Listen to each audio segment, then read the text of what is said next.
আসসালামু আলাইকুম সবাইকে। এই ভিডিও টিউটোরিয়ালে আমরা যে কাজটা করব সেটা হচ্ছে ব্যাকগ্রাউন্ড থেকে কিভাবে ইমেজ রিমুভ করতে হয়। সুতরাং ব্যাকগ্রাউন্ডে যে সমস্ত কালার থাকবে বা ব্যাকগ্রাউন্ডে যে সমস্ত প্লেসগুলো থাকবে সেগুলোকে কিভাবে রিমুভ করতে হয় সেটা আমরা শিখব।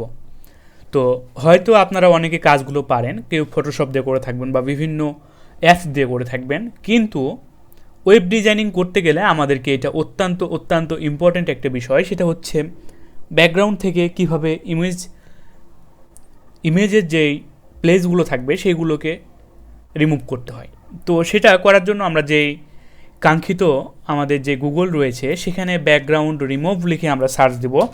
তো অনেকের ফটোশপ থাকতেও পারে, না থাকতেও পারে, জাস্ট এখানে ব্যাকগ্রাউন্ড রিমুভ লিখে সার্চ দেব অনলাইনে। সেই কাজটা আমরা অনলাইনে করতে চাই। তো রিমুভ ব্যাকগ্রাউন্ড লিখে সার্চ দেওয়ার পর প্রথমটাতে আমরা ক্লিক করব, রিমুভ ব্যাকগ্রাউন্ড ফ্রম ইমেজ। তো এরকম ইন্টারফেস যখন চলে আসবে তখন আপলোড ইমেজে ক্লিক করব, তখন আপনাকে সরাসরি আপনার ফাইলে নিয়ে চলে যাবে। তো ইমেজটা আপনি যেখানে রাখবেন, ধরুন আমারটা ডেস্কটপে আছে, আমি এই ইমেজটাকে সিলেক্ট করলাম। এই ইমেজটাকে আমি ব্যাকগ্রাউন্ড থেকে রিমুভ করতে চাচ্ছি।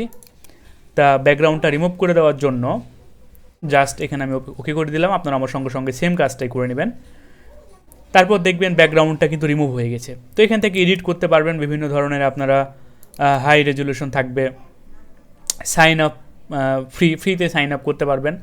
যাদের ইচ্ছা আছে ফ্রিতে সাইন আপ করে নেবেন, আর যাদের ইচ্ছা নেই তারা অবশ্যই এখান থেকে ডাউনলোডে ক্লিক করে নেবেন, তাহলেই কিন্তু আপনাদের কাজটা হয়ে যাবে। তো জাস্ট আমি ডাউনলোডে ক্লিক করে দিলাম। তাহলে দেখেন আমার এটা ডাউনলোড হওয়া শুরু হয়েছে এবং এটা প্রায় ডাউনলোড হয়ে গেছে।